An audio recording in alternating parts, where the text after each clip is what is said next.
Fashion alert, Pokemon Sword and Shield. We got lots to talk about.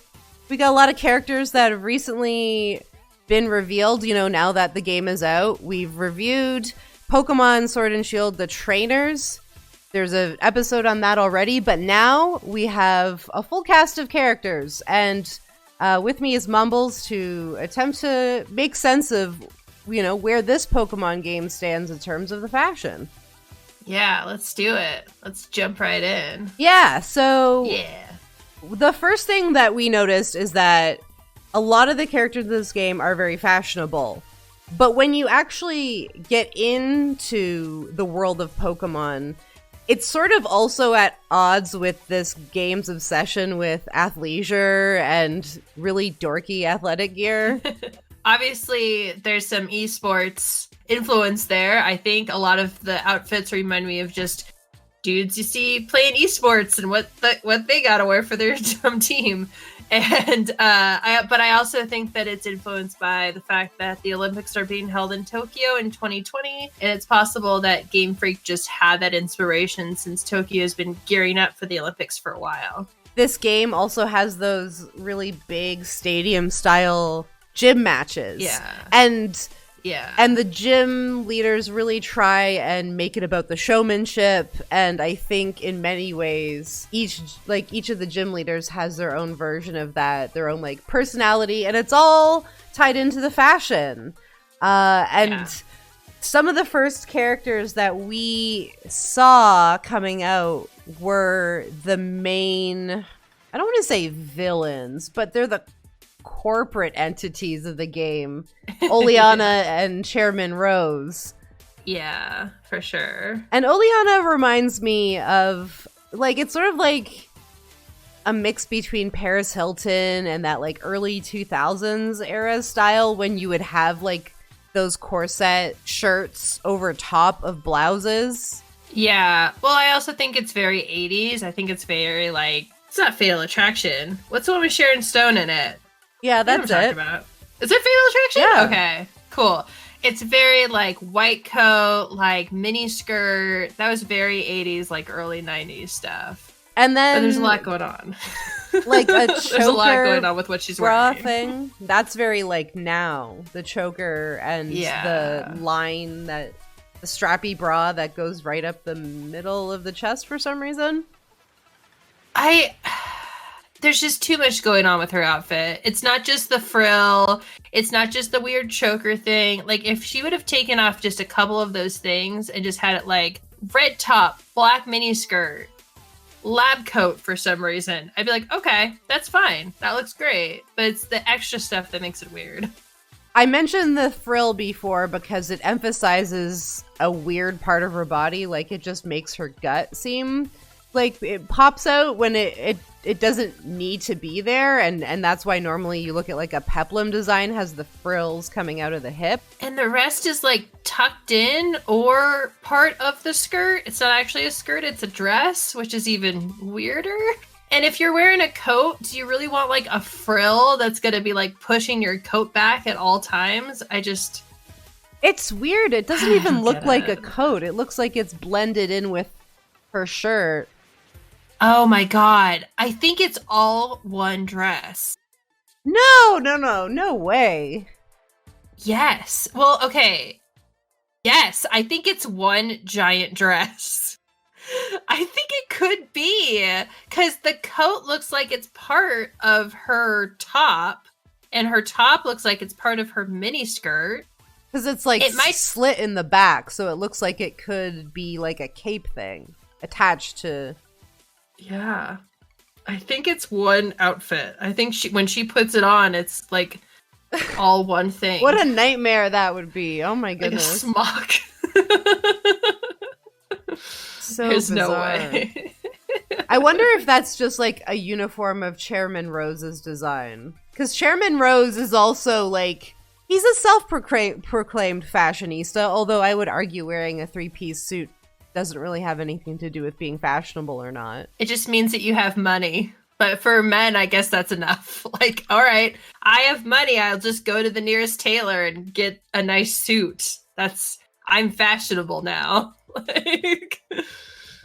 And, like, I'll give him credit. He seems to have, like, the manscaping happening. And he has, like, an alternate outfit that he wears when he goes jogging. At first I thought, like, that's an outfit a celebrity would wear if they were hiding from the paparazzi and they wanted to just, like, go around. But he also just has no problem walking around in other situations. So, like, I'm not sure if he's just full of himself or...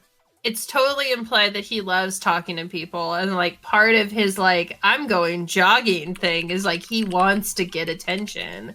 And so I think that like maybe he just has a admiration for Pokemon trainers and athletic stuff, and so he also wears athletic stuff. I've seen celebrities do that. It's like they're not really athletic, but they just have an admiration for like NBA players or whatever. So like I wear athletic gear too. So that might be it.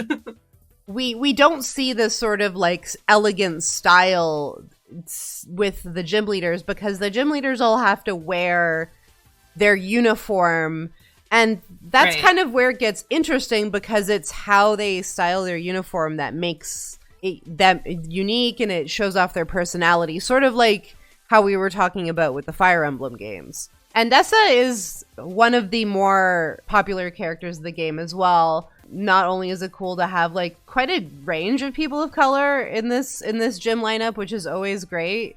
And Pokemon's been doing an all right job of that as of late. Yeah. But Nessa is also many things. She's like a fisherwoman, and she's a gym leader, and she's also a model. Would you find out if you evolve her card? And then you get like an alternate outfit, which we will show. I guess, okay, so like for her gym outfit, the biggest issue that I have are the ankle floaties. Yeah. Like I'm so hyper fixated on those ankle floaties because try getting in the water with those, you silly butt. You can't. How are you going to like have any mobility in the water if you have buoyancy on your ankles? Like it just doesn't make sense to me. Maybe someone who's a swimmer can tell me about this, about your buoyant ankles. But I thought that like the best way to swim is to have the upper body have the buoyancy and the lower body does all of the moving and work and all that stuff. They're very distracting because they just look like little donuts attached to her ankles, and it's just like you generally like you don't put emphasis there unless you're just wearing really wacky shoes, and maybe that's just her deal. Maybe she wants to do like an underwater Batman thing where she like hangs upside down and she uses her feet as the flotation devices. Oh god, that sounds terrible. Don't do that. It does not sound like the best way to do that. But it sounds like to me that they just were like, we need something more. Like we've already got the belly bracelet thing going on. The hair. I don't know. Let's just put floaties on our ankles. That'll look cool. There are a few things that I think are subtly, like, it's a lot of subtleness. And I think it's, like, a little bit refreshing when you just have so many video game characters with too much happening. And oftentimes they're saying to edit down. You know, the hair is really cool. And I think that's the emphasis, is the hair with the intricate, the colors. She's got, like, hair bun metal cover thing. Yeah, which is really interesting.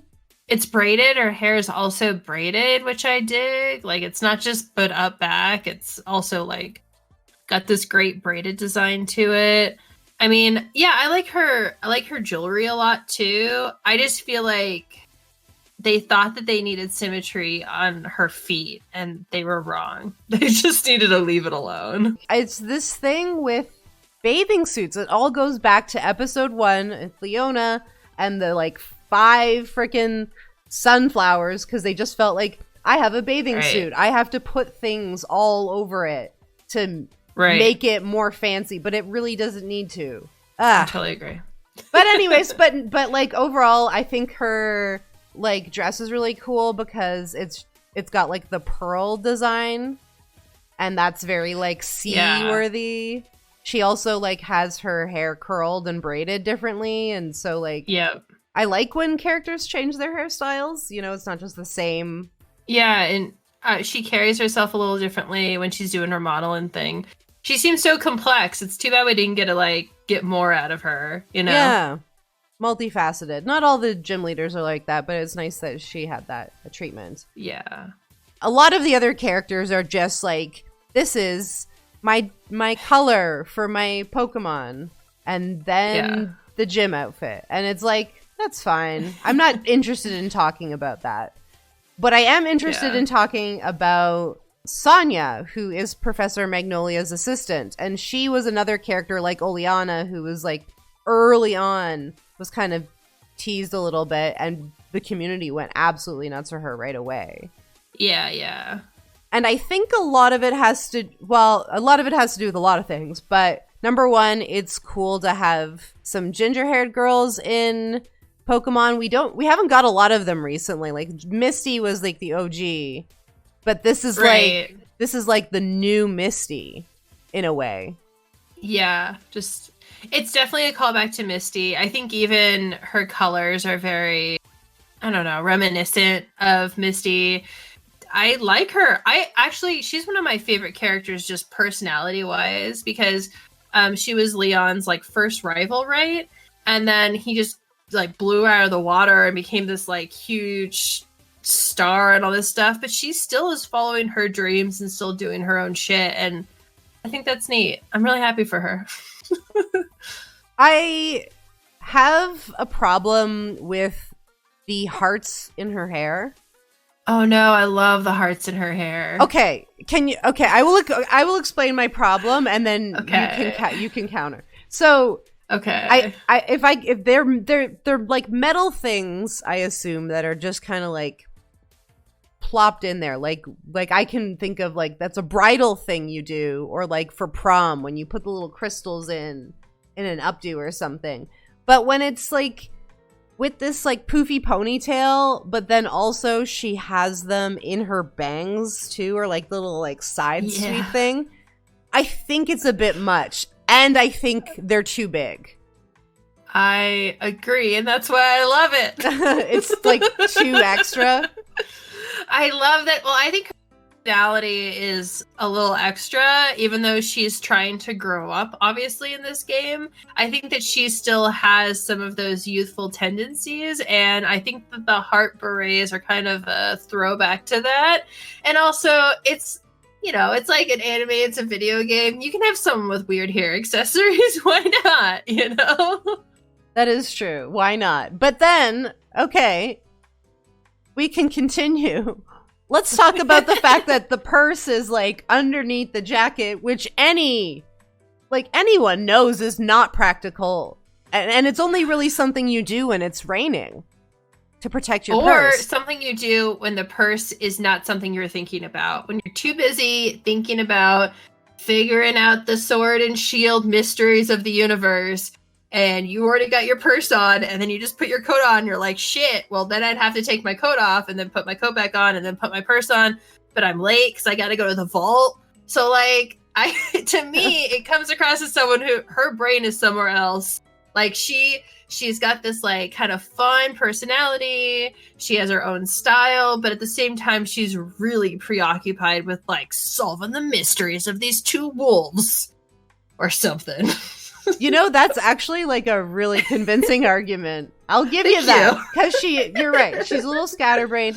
Her coat is, and this is the fashion evolution that ultimately happens in this game related to her character, which is she has this weird extra large pea coat. And I don't think she knew what she was doing when she selected that, because it looks way too big for her. Like she didn't, and you can tell this by the way it kind of like billows out. But also, like, if you look at the neckline of the coat, like, how low it goes. Like, it looks like it belonged to her dad, and then she's like, I need to wear this, but also it has to fit me, and it's too long, so I'll cut it. Yes. So it's just the top half of my dad's coat. And that's really, I think, the lore that we're gonna go with, it really isn't her coat. But what we learn at the end of the game, when she finally becomes a good scientist and gets the approval of Professor Magnolia, is that the lab coat is then handed down, and we get the fashion transformation And Right. we actually see that she had these really cool high-waisted jeans the whole time. A really cute crop top. She now has a giant lab coat with giant pockets, so she doesn't need a purse anymore. Yes. So it all worked out. It's almost like she had half a coat because she wasn't qualified to have the full lab coat. Like, that was her Pokemon evolution, is just the coat grew a little bit, and the purse, like, magically went away and her goods went in her pocket. Exactly. I love it. Exactly.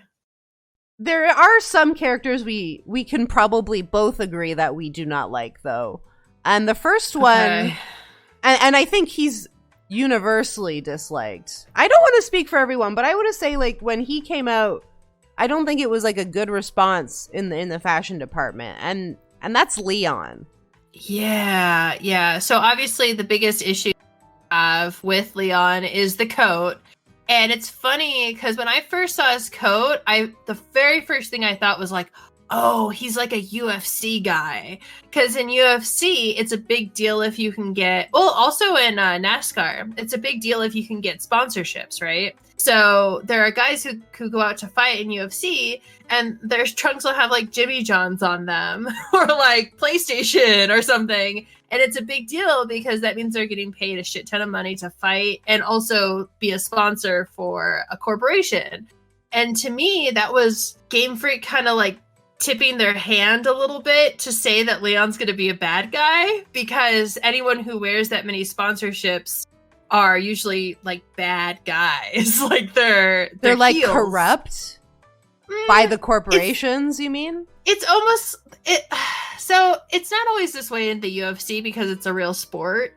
But what happens is like you get all of these sponsorships, you get all of this attention, you get all of this money, and it makes you full of yourself and arrogant and mean to other people. You know what I mean? Like, you have all of this stuff, so why would you have to be nice to someone? And I feel like that was what they were trying to show with Leon without ever showing his personality. And so when I started playing the game and he was like being nice and giving me Pokemon and giving me tips, I was like, I don't trust you. I do not trust you. I still don't trust him. And I'm like pretty far into the game, like very far. And he has, I don't know if you went into his room, but he has a whole wall of those snapbacks.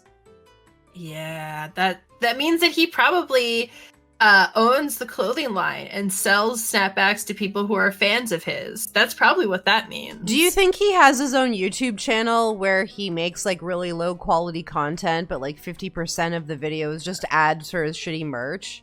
Oh God, yeah. And I bet he does like Mountain Dew commercials and like shows up at the Game Awards and everyone like loses their shit that he's at the Game Awards. Yeah.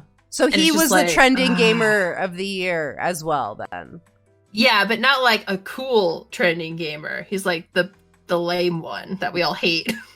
But it's weird because everybody in the universe loves him. And yes! It's such a cognitive dissonance for me because seeing him, my wrestling inclination and my UFC inclination, I'm just like, obviously I hate this guy, right? Right, everybody? We all hate him? No, everybody loves him in this game. Everybody goes crazy. And and he's full of himself. If you look on his snapback, you can see underneath the lid, he must have drew a crown. A crown shape. So when he flips it up, it looks like he's wearing a crown.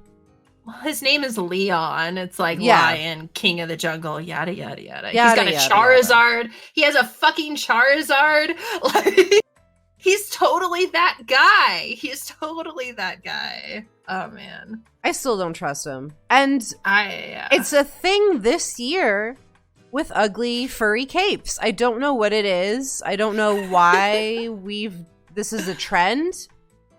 I wonder if it's like an England thing that we don't know about, because you're from Canada, I'm from America. I don't even think England's real.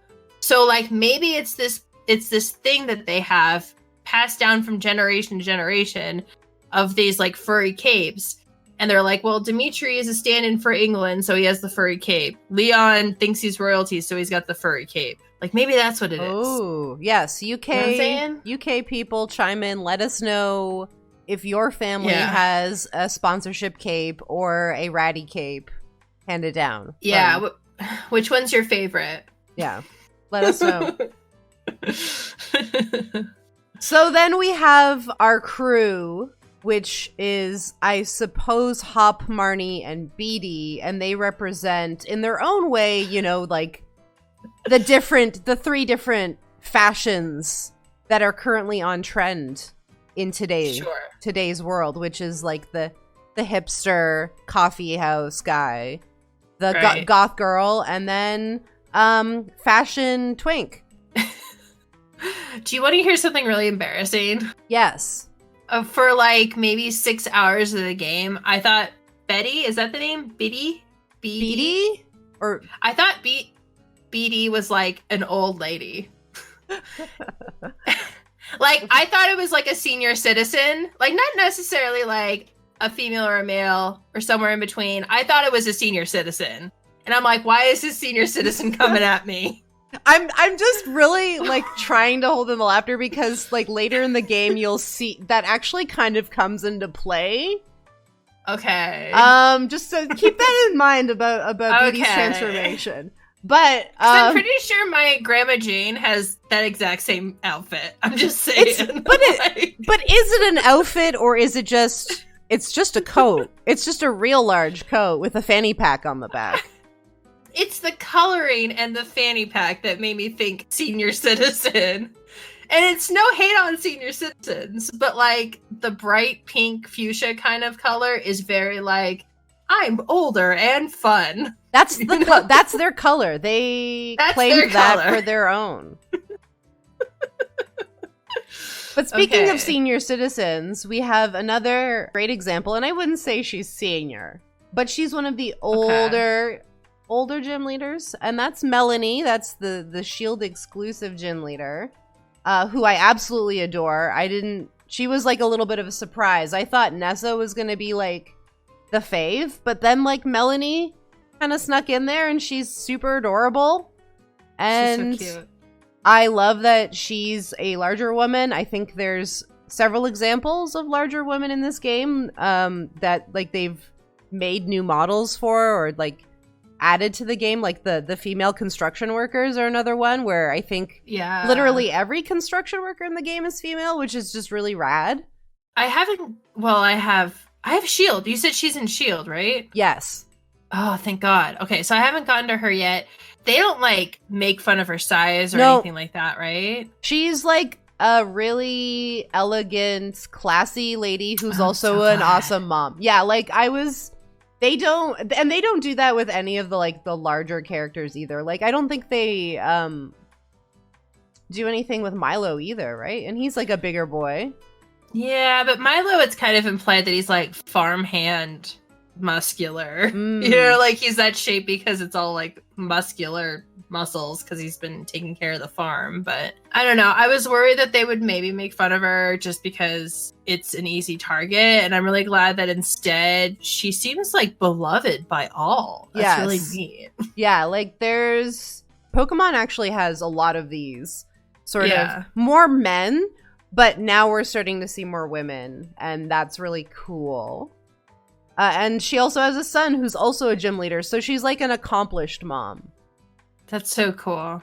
I'm happy for her. And her outfit is great too. The little like big turtleneck, the chunky turtleneck is so cute. And I don't know if that's in fashion right now, but I really hope it becomes in fashion. Yes. Is it? Okay, yes. Good. And the hat, her hair actually has a streak of bluish in it. So fun. She like rocks the like gray hair, which is like another thing we don't see a lot of.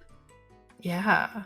But then we also have Opal, who is another gym leader who's even older, and she is also like a very fashionable lady. And so her deal is basically that she really likes other people wearing the color pink because she believes that the color pink is the best. Oh my God. But her favorite color isn't pink. It's actually purple. Oh my God. I love her. And that's why she has her giant purple, which is also similar to Melanie's, but it's like even bigger. She's like even more elegant. I love her. I just met her, actually. So nice. She's like, good job on that Pokemon battle. Oh yeah, she kind of just like shows up at one point before you're even close to her gym. Yeah, she's like, here's the next battle place. Have fun with that. You're doing great. I love you. I'm like, thanks, Grandma. I love you too. She's pretty awesome. Is she fairy type? Yes. Fairy type Pokemon are my favorite type. Yeah, I like pretty much know that. No, I'm pretty much same, and a lot of the fashion in the game I took from like the fairy type palette, which is the pink and the like minty, which is just fun. And to me, like, if you're gonna go in, like, you go in with the full colors because it's a Pokemon game. Yep, I totally agree. The community also seems to really, really love Raihan, the dragon leader. And this is the one where I think the integration of the athletic wear and their own personal style just seems to be at a little bit odds to me. And I don't know, again, if it's my aversion to orange here, but I just feel like the character hoodie, which just gives me, like, flashbacks to like a Boba Fett hoodie that just like I see and I hate. Yeah, it's too Disney. It looks like someone like dissected Donald Duck and made him into a hoodie. But it just seems like you like split open the mouth and then the mouth is just like you're bursting out of it like you killed it and then you're kind of torpedoing through the body and like blah, I'm here. My head bursts through your head. The thing for me is, like, Lance is the dragon trainer for me till the end of time. And so for people to be like, oh, check out this new dragon trainer, I don't care. I don't care. He's not on the same level. He doesn't wear a cape. He's not handsome. Like, it's not... I'm sorry, it's just not going to do anything for me. It's just not on the same level as Lance. And it never will be. But, and I think the dragon trainers have overall a pretty high standard when it comes to overall appearances because they're generally at the end of the game, they're generally tougher to beat. Like, there's that standard. I guess I just wanted more elegance from a dragon trainer. And I know that this game is based off of, like, sports and all that stuff, so they had to be a little sporty. But I just wanted an elegant dragon trainer. That's all I wanted. I just feel like the dragon type deserves elegance. I agree. I like Dragonair is like my favorite Pokemon of all time. Yeah. So like I understand there's like more thrashy, angry dragons. And I do respect that Raihan, and when you meet him and hang out with him, he's actually like giant. He's so tall. And you're like, whoa. But he's also really into selfies. And I appreciate that they have like a young male character that's not ironically liking selfies. He seems very online.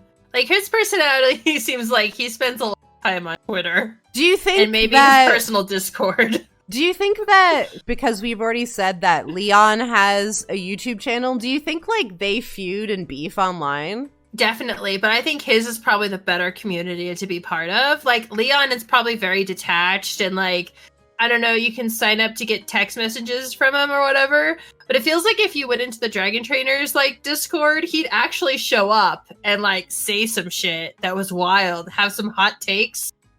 Yeah. Have some hot takes about Gyarados or something. And you're like, whoa! And then you just have a great time with him. So, I bet he's a nice guy to hang out with. I just expect elegance from a Dragon Trainer. That's all.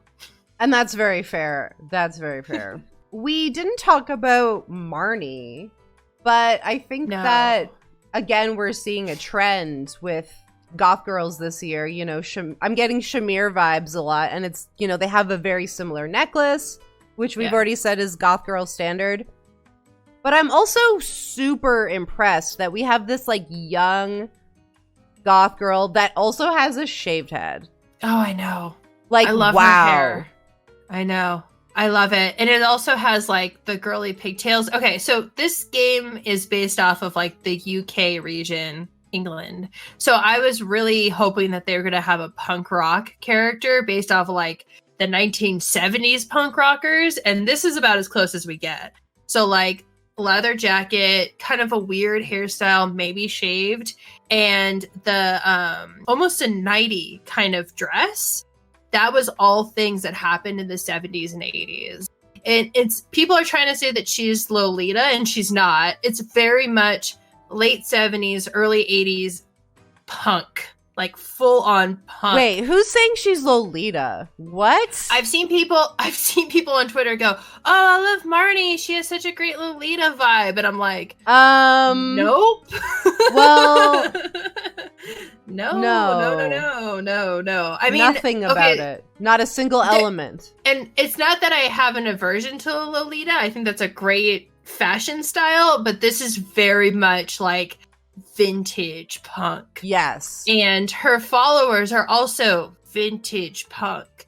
And I think that it's so cool that they've included that, because that's such a big part of like my personal love for music. When I was a teenager, I loved, the Clash and like Sex Pistols and all of those kind of bands. And so I'm really glad that they added a character that had that style, and a female character at that. So it's cool. She is really awesome. And her brother comes into play a little later too, who's also like goth and weird, but also really cool, and is really styled after his Pokemon, which is really neat. Not a lot of trainers do that.